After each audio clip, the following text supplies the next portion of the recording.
नमस्कार, स्वागत है आपको एक बार फिर से मेरे YouTube channel Bihar board exam में। हम 10वीं कक्षा का फिजिक्स पढ़ रहे हैं। हमारा फर्स्ट चैप्टर कंप्लीट हो चुका है। हम दूसरे चैप्टर में प्रवेश कर चुके हूँ। हमारा दूसरा चैप्टर प्रकाश का अपवर्तन। प्रकाश का अपवर्तन का आज हमारा ये चौथा क्लास है। ठीक है, हमने तीसरे क्लास में स्नेल्स लॉ पढ़े थे। ठीक है, हमने बताया था कि अगला क्लास में हम प्रिज्म पढ़ने वाले हैं। तो ये क्लास नंबर हमारा 4 होने वाला है। इस क्लास में हम प्रिज्म से रिलेटेड हम बातें पढ़ेंगे। ठीक है, कि प्रिज्म किसे कहते हैं, प्रिज्म क्या होता है।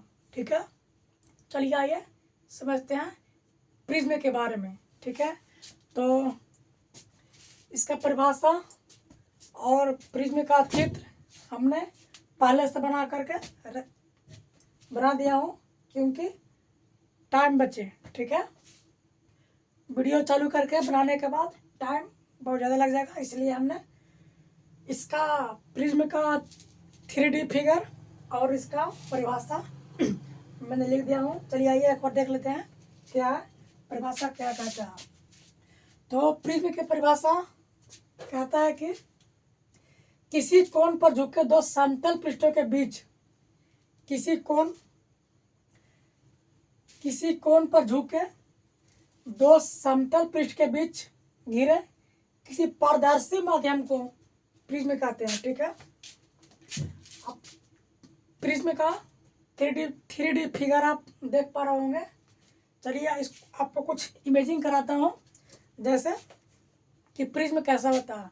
प्रिज्म में 5 पृष्ठ होगा। ठीक है, 5 पृष्ठ होगा उसमें। ठीक, जैसे गौर कीजिएगा, मान लीजिए कुछ प्रिज्म ऐसा होता है। ठीक है, ये प्रिज्म है, प्रिज्म नहीं है, मानना है कि प्रिज्म है। ठीक है, देखिए इसमें एक ए सतह हो गया, एक ए सतह हो गया। ठीक है, अब एक ए सतह हो जाएगा जो ऐसे पैक रहेगा। ठीक है, ये ऐसे पैक रहेगा, जैसे कि आप देख सकते हैं, ऐसा कुछ पैक रहेगा। ठीक है, तो एक ए सतह हो गया, एक ए सतह हो गया, एक ए सतह हो गया। ठीक है, एक इसके पीछे। ठीक है, एक नीचे। कितना पृष्ठ हुआ? 5 पृष्ठ होगा। 1 2 3, इसके पीछे 4, और एक ए पैक रहेगा 5। ये सारा पारदर्शी रहेगा। ठीक है, कुछ इसी प्रकार कुछ यही फिगर यहाँ बना हुआ है। ठीक है, ये जो पार्ट है ऊपर उठा हुआ है। ठीक है, ये वाला सामने का व्यू है, ये सामने का व्यू है। ठीक है, ये वाला ऊपर उठा हुआ है, ये पीछे का व्यू है। ठीक है, और ये नीचे का। ठीक, चलिए इसको हम, ये फिगर जो है 3D में है, ये हम दिखा रहे हैं से 3D में है।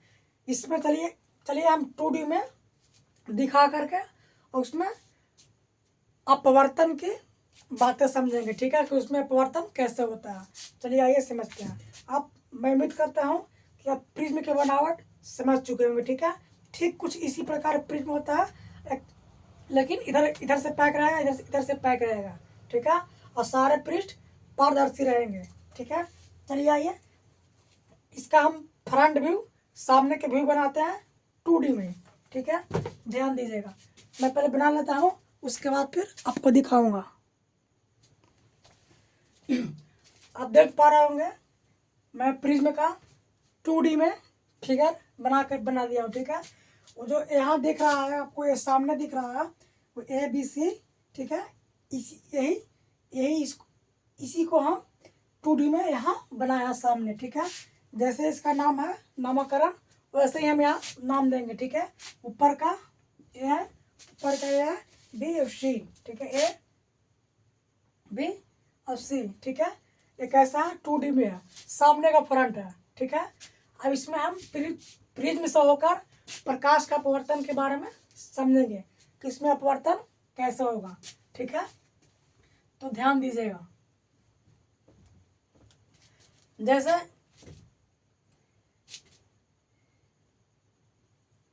एक किरण जाएगा, ये किरण तिरछा जाएगा। ठीक है।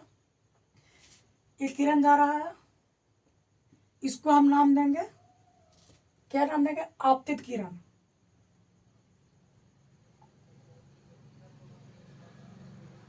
आपतित आपतित किरण, ठीक है। प्रिज्म में किरण जो है सीधा निकलेगा, ऐसे निकलेगा, ठीक है। किरण यहाँ से जाने के बाद प्रिज्म में हिलेगा, ठीक है। एक बार अपवर्तन यहाँ हो जाएगा, यहाँ एक बार अपवर्तन यहाँ होगा, एक बार अपवर्तन, मतलब किरणों का अपवर्तन 2 बार होगा। कैसे? जब एक और किरण हिलेगा, प्रिज्म में प्रवेश करेगा तब, और एक और प्रिज्म से बाहर निकलेगा तब, ठीक है। जब प्रिज्म में किरण प्रवेश कर जाएगा तो किरण जो है प्रिज्म से सीधा निकलेगा, ठीक है।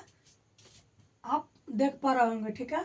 और एक बात और, इसके बाद अपवर्तन के बाद, ठीक है, किरण हम यहाँ से भेजे, कहीं से भेजेंगे, किरण कहीं से जाएगा तो अपवर्तन के बाद वो आधार की ओर निकलेगा, ठीक है, आधार की ओर मुड़ेगा, इना के ऊपर जाएगा। ऐसा नहीं होगा कि यहाँ से किरण डालेंगे हम, ऐसे जाएगा, ऐसे ऐसे निकलेगा, ऐसे कभी नहीं होगा, ठीक है। ये बात को आप ध्यान दीजिएगा, ठीक है। इसके बाद हम आगे समझते हैं। यहाँ प्रिज्म प्रकाश प्रिज्म के लास्ट छोर तक पहुंच गया है, ठीक है। हमने क्या बताया, यहाँ के बाद प्रिज्म आधार की ओर मुड़ेगा, ठीक है, तो ये ऐसे निकल जाएगा, ठीक है।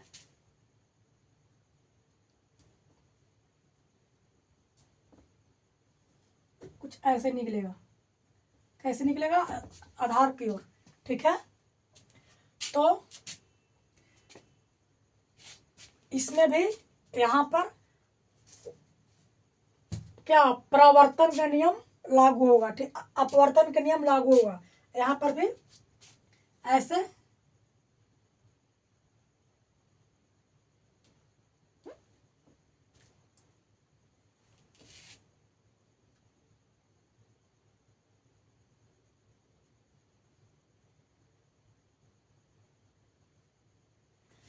ये अभिलंब बनेगा, इसको हम बोलेंगे अभिलंब, ठीक है, अभिलंब। यहाँ तक किसी को कोई दिक्कत नहीं होना चाहिए, ठीक है। ठीक उसी प्रकार यहाँ पर भी एक अभिलंब बनेगा, ठीक है।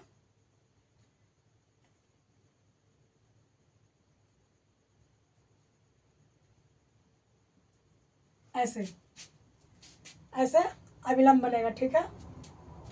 और दोनों ये यहाँ पर मिलेगा, इसको अब दोनों आपतित किरण के अभिलंब और अपवर्तित किरण के अभिलंब दोनों यहाँ पर ओ पर मिल रहा है, ठीक है। ध्यान दीजिएगा गौर से। उसके बाद ये हमारा आपतित किरण है, इसको काल्पनिक करेंगे, आगे बढ़ाएंगे, ठीक है, कुछ ऐसे, ठीक है। और ये जो हमारा अपवर्तित किरण है, इसको हम आगे बढ़ाएंगे कुछ ऐसे,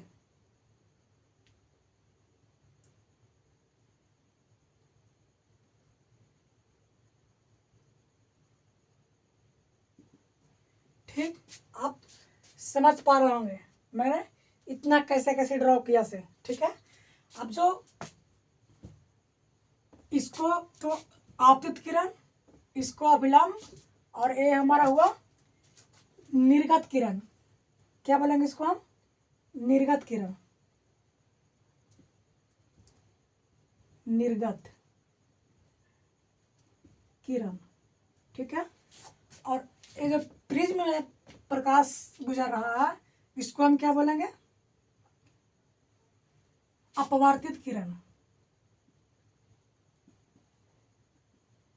अपवर्तित किरण, ठीक है। ध्यान दीजिएगा, आपतित किरण के आभासी बिंदु और निर्गत किरण के आभासी बिंदु, जो यहाँ पर कोण बनेगा, यह कोण बनेगा, ठीक है। इस कोण को हम क्या कहेंगे? इस कोण को हम कहेंगे विचलन कोण, क्या कहेंगे? विचलन कोण।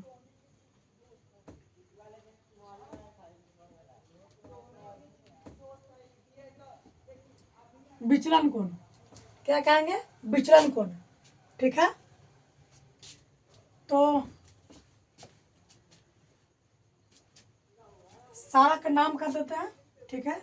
जैसे ये ABC हो गया था, ठीक है, इसको हम नाम देते हैं P, ठीक है। और जिस बिंदु पर प्रिज्म में प्रवेश किया है वो यहाँ पर नाम देते हैं E, ठीक है। इसके बाद फिर N हो गया और E, इसको देते हैं F, ठीक है। EF नाम मैंने देना भूल गया था, इसको नाम देते हैं I, क्या I, ठीक है। और इसको देते हैं M। नाम कोई खास नहीं है, ठीक है, नाम पर मतलब ध्यान मत दीजिएगा, बस आपको समझना है कि इसमें किरण का प्रवर्तन, किरण का अपवर्तन कैसे हो रहा है, ठीक है। मैंने क्या बोला, इसमें किरण का अपवर्तन 2 बार होगा। जैसे एक बार आपतित किरण प्रतिबिंब में प्रिज्म में प्रवेश करेगा तो प्रिज्म में किरण सीधा निकलेगा, इस बात को माइंड में रखिएगा, ठीक है। इसके बाद जब प्रिज्म से बाहर निकलेगा तो वो आधार की ओर मुड़ेगा, ठीक है। इसके बाद आपतित किरण और निर्गत किरण दोनों को आगे बढ़ाएंगे तो जिस बिंदु पर मिलेगा और वहाँ पर मिलने के बाद जो कोण बनेगा उसी को हम विचलन कोण कहेंगे, ठीक है। उसी को हम क्या कहेंगे, विचलन कोण कहेंगे। और जो किरण निकलेगा उसको निर्गत किरण, जो किरण प्रिज्म में चलेगा उसको कहेंगे आपतित किरण, ठीक है। तो मैं उम्मीद करता हूँ कि आप प्रिज्म समझ गए होंगे। जैसे परिभाषा को लिखना भारी बात ना है, जैसे हम परिभाषा लिख करके आपको दिखा देंगे, तो उससे आपको कुछ नहीं होने वाला है। हम यहाँ समझा रहे हैं, ठीक है, आप यहाँ समझिए। और परिभाषा शॉर्ट नोट खुद से बनाइए, खुद से बनाइएगा तो ही मतलब आपको बेनिफिट मिलेगा, ठीक है। वरना दूसरों का नोट छापने से कुछ भी नहीं होने वाला है, ठीक है। अगर एक बार में समझ में नहीं आया हो तो वीडियो को 2 बार 3 बार देखिए, ठीक है। और देख करके जैसे हो रहा है वैसे वैसे लिखिए, ठीक है, बस, और कुछ नहीं। दूसरा का नोट छापने से कुछ भी नहीं फायदा होगा। यहाँ समझिए, 1 बार 2 बार समझिए, 3 बार समझिए, समझने के बाद खुद से लिखिए। तो मैं उम्मीद करता हूँ कि इसमें कोई डाउट नहीं हुआ होगा, ठीक है, कि कैसे कैसे किरण निकला है, ठीक है। अगर डाउट रह गया हो तो वीडियो को फिर से देख लीजिएगा, मैं उम्मीद करता हूँ कि आपका डाउट क्लियर हो जाएगा, ठीक है। तो ये रहा प्रिज्म, ठीक है। अब हम अगले वीडियो में लेंस पढ़ेंगे, ठीक है। इसी का प्रयोग हम लेंस में करेंगे, ठीक है। अब इसका प्रयोग लेंस में कैसे करेंगे वो अगले वीडियो में, ठीक है। तो बस आज के वीडियो में विदा लेते हैं, अब मिलते हैं अगले वीडियो में। ये क्लास हमारा 4 नंबर था, चौथा क्लास था। 5वीं क्लास में हम लेंस पढ़ेंगे, ठीक है, लेंस। अब लेंस के बाद लेंस में आज के बाद इतना ही। तब तक मिलते हैं अगले वीडियो में, इंतज़ार कीजिएगा।